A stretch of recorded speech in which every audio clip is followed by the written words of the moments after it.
Olá a todos, aqui é Bruno Trindade, falando diretamente do IOCT em Belo Horizonte, e essa é a continuação do vídeo onde nós começamos a explicar a relação entre cirurgia de catarata e distrofia endotelial de Fuchs.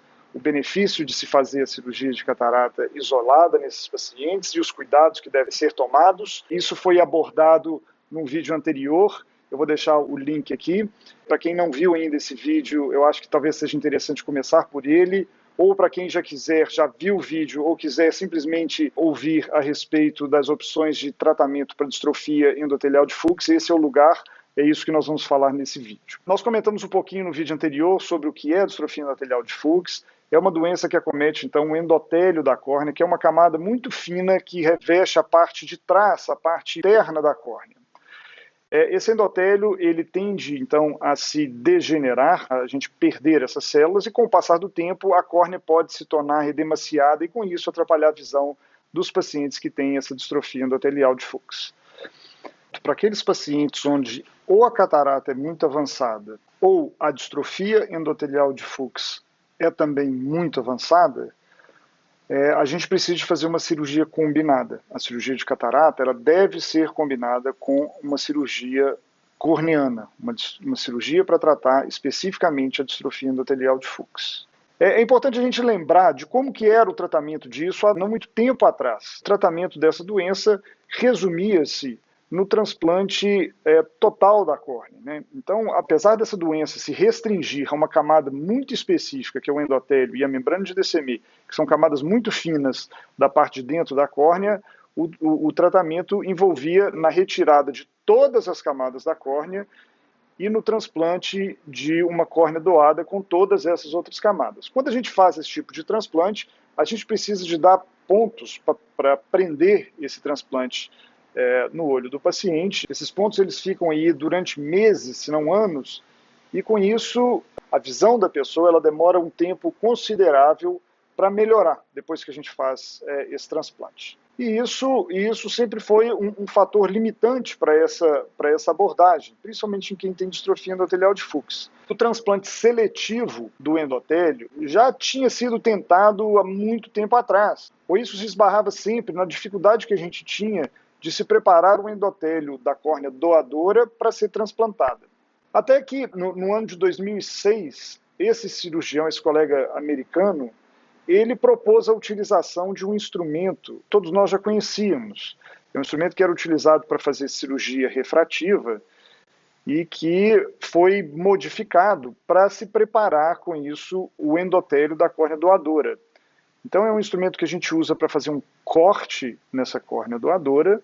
A gente corta toda a porção anterior, né, a porção superficial da córnea, e a gente aproveita simplesmente a porção profunda da córnea, onde está o endotélio. E fazendo isso, facilitou demais a preparação desse endotélio doado.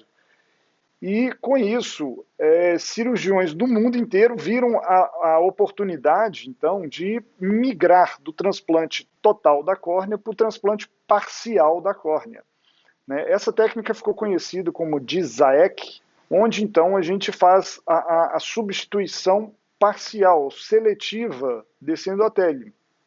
Com isso a gente consegue fazer uma cirurgia através de incisões muito menores e com isso melhora muito a recuperação ocular. O endotélio ele vem apoiado numa camada fina de estroma.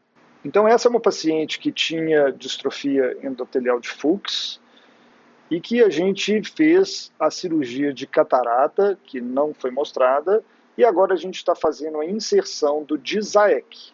Né?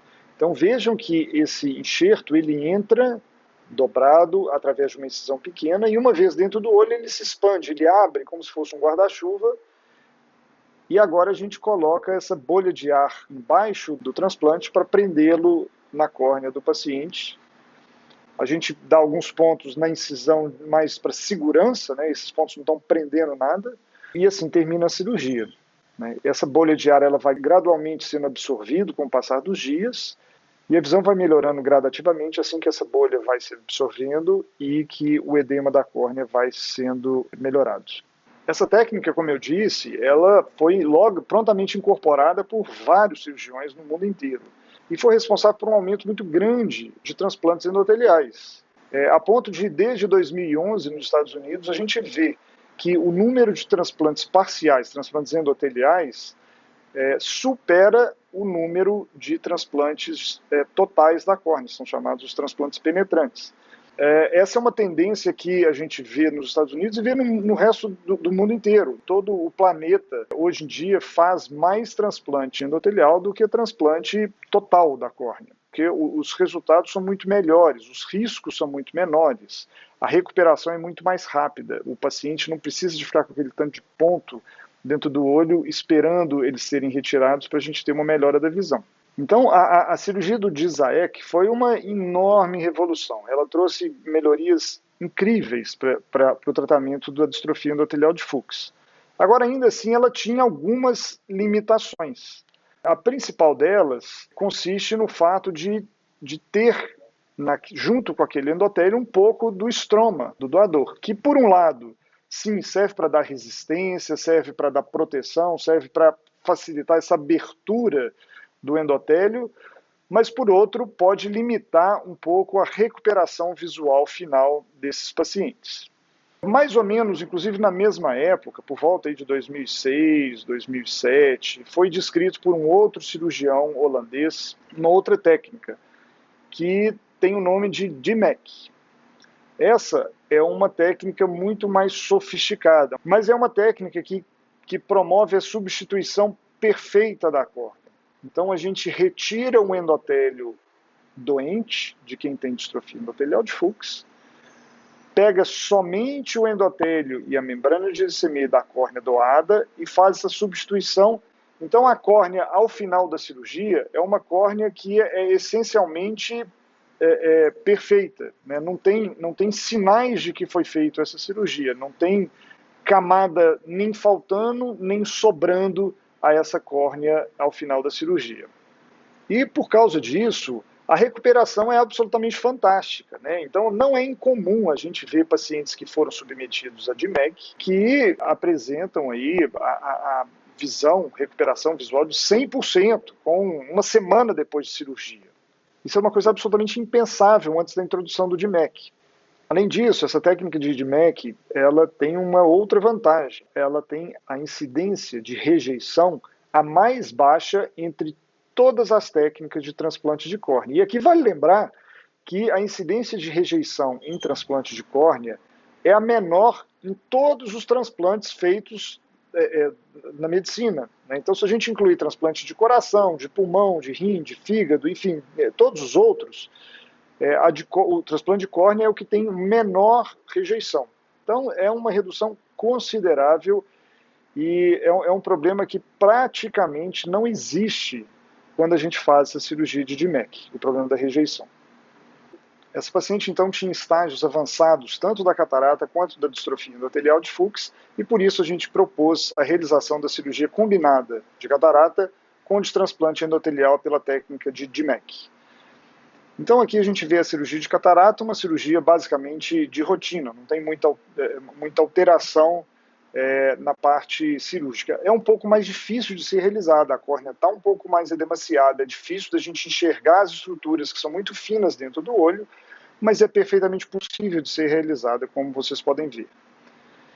E aqui no momento de se implantar a lente intraocular, nesse caso específico, nós optamos por usar uma lente tórica, que é uma lente que é capaz de corrigir, inclusive, o astigmatismo.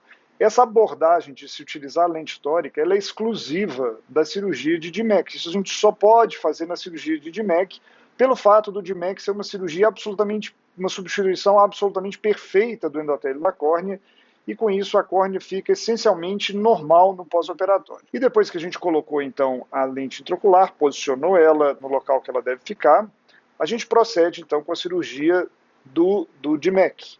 E com isso inicialmente a gente faz então a remoção do endotélio doente, né? Esse endotélio ele é removido juntamente com essa membrana de DSME, e na sequência a gente injeta o endotélio doado. O endotélio doado ele foi previamente corado de azul, exatamente para a gente conseguir enxergar ele dentro do olho, porque é muito fino e muito transparente, a gente não conseguiria vê-lo se não tivesse sido corado. Reparem que ele entra todo enroladinho dentro do olho. E isso impõe uma dificuldade técnica, porque agora a gente precisa de abrir esse endotélio dentro do olho ativamente, né? Ao contrário do DISAEC, que já abre igual um guarda-chuva quando a gente coloca dentro do olho, o DMEC a gente tem que ativamente abrir esse endotélio. E não basta abrir, ele tem que abrir do lado certo, né? Porque se a gente colocar ele de cabeça para baixo, obviamente isso não vai funcionar. Mas uma vez que a gente consegue abrir isso, a gente centraliza isso na córnea, e aí termina também colocando essa bolha de ar, prendendo esse endotélio na córnea do paciente e promovendo, então, a reabilitação completa dessa córnea. Então, essa córnea, essencialmente, ela se comporta como uma córnea normal. E aqui no pós-operatório, a gente vê um olho que, se a gente não tiver muito cuidado de examinar, a gente nem percebe que ele foi operado de transplante de córnea. Essa paciente especificamente, vejam que ela está com visão de 20/20, que é visão 100%, mesmo sem utilização de óculos. Então, é uma coisa que, de fato, o resultado absolutamente espetacular o dessa cirurgia do DMEC. Agora, por melhor que seja a técnica de DMEC e por mais fantástico que sejam os resultados, tanto ela quanto a técnica de DISEC, a gente ainda precisa de ter uma córnea doada. A pergunta que geralmente a gente recebe, será que é possível fazer algum tratamento para distrofia endotelial de Fuchs sem precisar de transplante de córnea? E a resposta sempre foi não. Mas de um tempo para cá a gente mudou. Essa resposta atualmente é, a princípio, sim. E essa cirurgia da distrofia endotelial de Fuchs pode também ser combinada ou não, mas pode ser combinada com a cirurgia de catarata também. E aí que eu gostaria de mostrar esse último caso, que ilustra uma nova abordagem para aqueles casos que têm catarata e têm a distrofia endotelial de Fuchs num grau ainda não muito avançado. Não pode ser um grau muito avançado, tem que ser um grau inicial para moderado. Então a gente começa fazendo a cirurgia de catarata de uma forma tradicional. E logo após a cirurgia de catarata, a gente faz a retirada do endotélio e da membrana de DCM da região central dos 4 milímetros centrais da córnea. Então, uma retirada restrita do endotélio.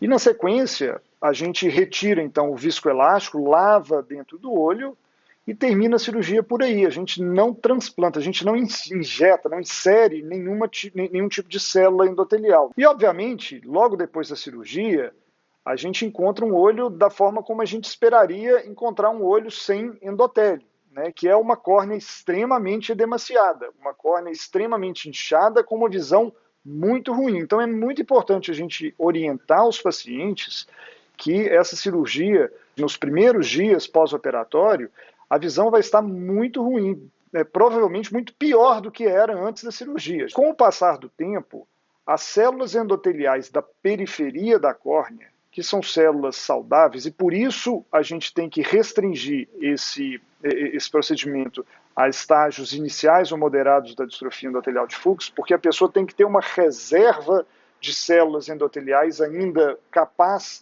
de conseguir cobrir esse defeito criado na cirurgia, né? Então essas células da periferia elas vão migrando para o centro lentamente, e uma vez que elas migram e se esticam e se rearranjam, elas formam novamente esse tapete endotelial íntegro e a córnea volta a ficar transparente. Então, é um tratamento no qual a gente retira essa membrana de DCM com as gutatas, que são esses espinhos danosos ao endotélio da região central da córnea, e aguarda enquanto as células endoteliais da periferia vão lentamente caminhando para o centro. E com isso, a gente tem uma recuperação visual também plena, sem a necessidade de se fazer transplante de córnea. Então, essa é uma cirurgia moderna, que foi introduzida mais recentemente. O nome dessa cirurgia ainda é motivo de debate, né? Os especialistas ainda têm dúvida de como chamar essa cirurgia. Tem dois nomes, tanto o DWEC como o DSO. Então, é uma abordagem que a gente tem cada vez mais aplicado nesses casos onde a distrofia de Fuchs ainda não está em estágio muito avançado. É muito importante a gente compreender as diferenças e as particularidades de cada uma dessas técnicas para a gente poder conseguir individualizar para cada paciente qual abordagem vai ser melhor. Todas elas têm vantagens e desvantagens, e é importante a gente dominar todas essas possibilidades para oferecer o que há de melhor para cada caso. Bem, com isso então a gente conclui esse vídeo, essa série de 2 vídeos nos quais a gente falou a respeito da distrofia endotelial de Fuchs e o impacto que ela tem na cirurgia de catarata, quando a gente deve fazer só a cirurgia de catarata e quando a gente deve combinar a cirurgia de catarata com outra cirurgia corneana. Espero que tenha sido útil, espero que vocês tenham compreendido a diferença de todas essas técnicas. Eu agradeço a atenção de todos e até a próxima.